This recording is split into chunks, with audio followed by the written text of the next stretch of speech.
ጤና ይስጥልኝ። ይህ ግሎባል ዴይሊ ኒውስ ነው። እኔ ቤቲ ነኝ። ዛሬ ሰኞ አፕሪል 6 2026 የተመረጡትን ዋና ዋና ዜናዎቻችንን ይዤላችሁ ቀርቤያለሁ። የዛሬው ዘገባችን አሜሪካ ውስጥ የተከሰቱ የፖለቲካ ትዕይንቶችን እናካፍላችኋለን። በተጨማሪም የኢትዮጵያ ምርጫ ቦርድ የመራጮች መዝገባን ማራዘሙን እንዲሁም መላው ዓለም በትኩረት እየተከታተለ ያለውን የአሜሪካ፣ የእስራኤል እና የኢራን ጦርነት የቅርብ ጊዜ ሁኔታዎችን እንመለከታለን። በመጨረሻም በዓለም አቀፍ ደረጃ በኢራንና አሜሪካ መካከል ያለውን ውጥረት እንዲሁም ናሳ ወደ ጨረቃ ያደረገውን ታሪካዊ ጉዞ እንመለከታለን። አብራችሁን ቆዩ።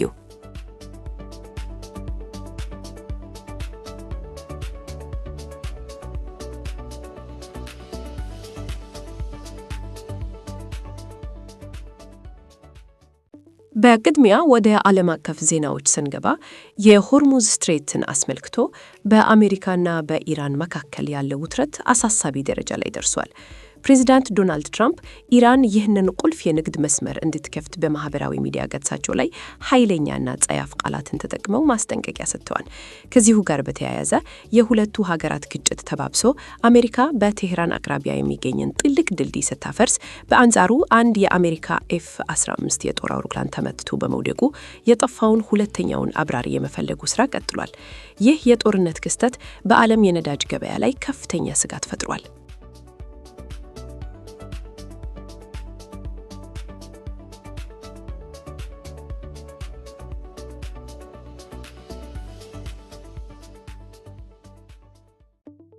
ወደ ቀጣዩ መረጃችን ስናልፍ ወደ አሜሪካ ፖለቲካ እናመራለን። የአሜሪካ ፖለቲካ በአሁኑ ወቅት የኮሜዲና የትርምስ መድረክ ሆኗል ማለት ይቻላል። ፕሬዚዳንት ትራምፕ በዋይት ሃውስ $400 ሚሊዮን የሚያወጣ አዲስ የቦልሩም ለመገንባት ያቀዱት ፕሮጀክት በፍርድ ቤት ታግዷል። ነገር ግን አስተዳደራቸው ይህ አዳራሽ የቦምብ መጠለያ ስላለው ባለመገንባቱ ለብሔራዊ ደህንነት ስጋት ነው በማለት በአስቸኳይ አቤቱታ እየተከራከረ ይገኛል። በሌላ በኩል ፕሬዚዳንቱ ስማቸውን ለገንዘቦቹና በመንግስት ህንጻዎች ላይ ለማስቀመጥ ከፍተኛ ጥረት እያደረጉ ነው መባሉ ብዙዎችን እያሳቀ ነው። አልፎ ተርፎም ምክትላቸውን ጄዲ ቫንስን የማጭበርበር ዛር ብለው በመሰየም በዴሞክራት ግዛቶች ላይ ምርመራ እንዲያደርጉ አዘዋል። ሚዲያዎችም ይህንን ሁሉ ፖለቲካዊ ትርምስና ያልተጠበቁ ውሳኔዎችን ተመልክተው ኤፕሪል ፉልስ በዋይት ሃውስ ውስጥ እንደ ተራ የረቡዕ ቀን ነው በማለት እየተሳለቁበት ይገኛሉ።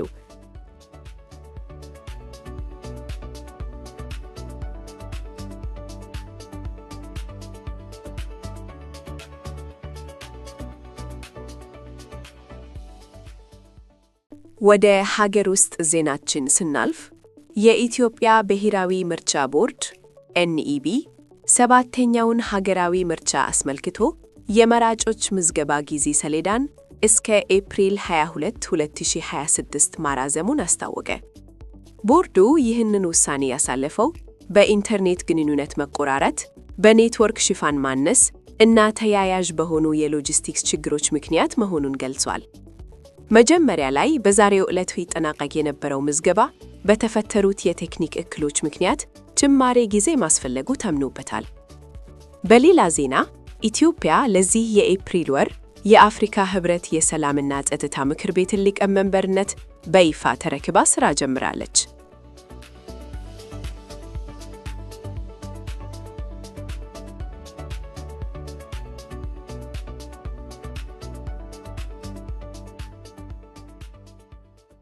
በሌላ በኩል ወደ ዓለም አቀፍ ጉዳዮች ስናመራ በአሜሪካ፣ እስራኤልና ኢራን መካከል ያለው ጦርነትና ውጥረት በከፍተኛ ደረጃ አየሎ ቀጥሏል።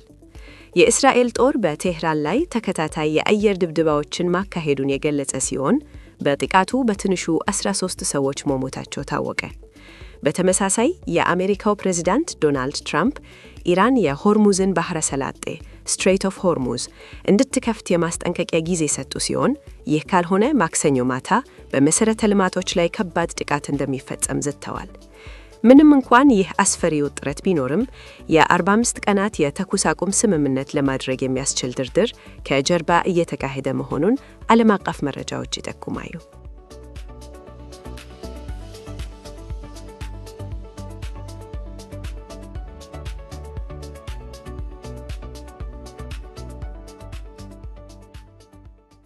በመጨረሻም ወደ ሳይንስና ቴክኖሎጂ ዜናዎቻችን ስናልፍ ናሳ ከግማሽ ክፍለ ዘመን በኋላ ለየመጀመሪያ ጊዜ 4 ጠፈርተኞችን የያዘ ኦሪዮን የተባለ መንኮራኩር በኤስኤልኤስ ሮኬት ወደ ጨረቃ አምጥቋል። ይህ ታሪካዊ ጉዞ የሰው ልጅን የጠፈር ምርምር ወደ አዲስ ምዕራፍ የሚያሸጋግር ነው። በሌላ በኩል በአውስትራሊያ ከ16 ዓመት በታች ለሆኑ ታዳጊዎች ማህበራዊ ሚዲያ እንዳይጠቀሙ የወጣውን ሕግ ተከትሎ ከ5 ሚሊዮን በላይ የልጆች አካውንቶች መዘጋታቸው ታውቋል። ይህም በቴክኖሎጂ ኩባንያዎችና በመንግስት መካከል ትልቅ ርዕሰ ጉዳይ ሆኗል።